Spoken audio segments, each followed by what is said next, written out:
During the decade of the 1980s, I was primarily interested in the political situation, especially U.S. Soviet relations and the whole prospect of a nuclear war. So I was watching the arms race and nuclear weapons a lot. I was the director of a nonprofit organization here in Santa Barbara, California. And at the end of the decade, we saw everything change very quickly. We saw the Soviet Union disintegrate peacefully and the arms race kind of wind down. But at the same time, the United States government was still building a lot of very, very strange weapons, and I was basically doing background research on why that was. Who's the target? What's the new strategy? What's the new objective of these very unusual weapons programs? And a person said to me in the summer of 1989 that I would never understand U.S. military policy unless I looked into UFOs.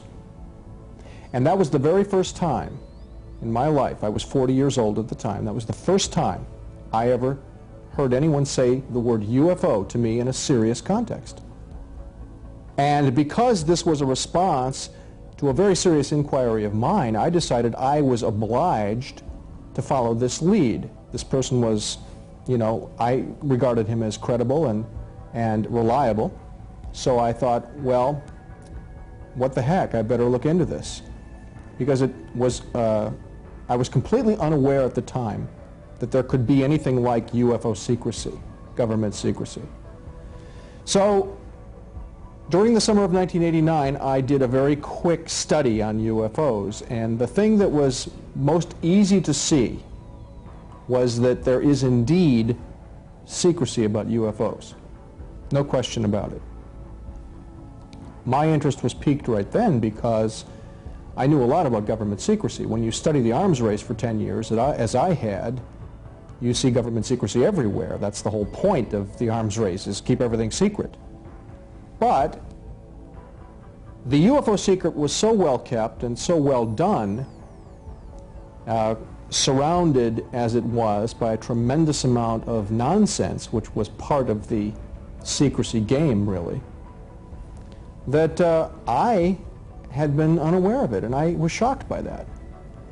So two things impressed me. Number one, there are secrets here. The stamp of secrecy is all over this once you look at it through the right glasses, as it were.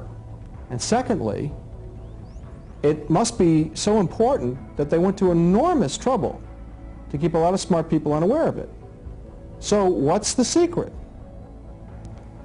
And I've been trying to understand that question ever since. What's the secret? What do they know or think they know, or perhaps think they don't know, that is so important that they went to all this trouble? What are UFOs and why are they important? And over the last 8 years, more than 8 years, I have spent almost full time on those subjects, with only minor digressions into other work over the last 8 years. And in the last 4 years, I've done absolutely nothing but UFO research and publishing.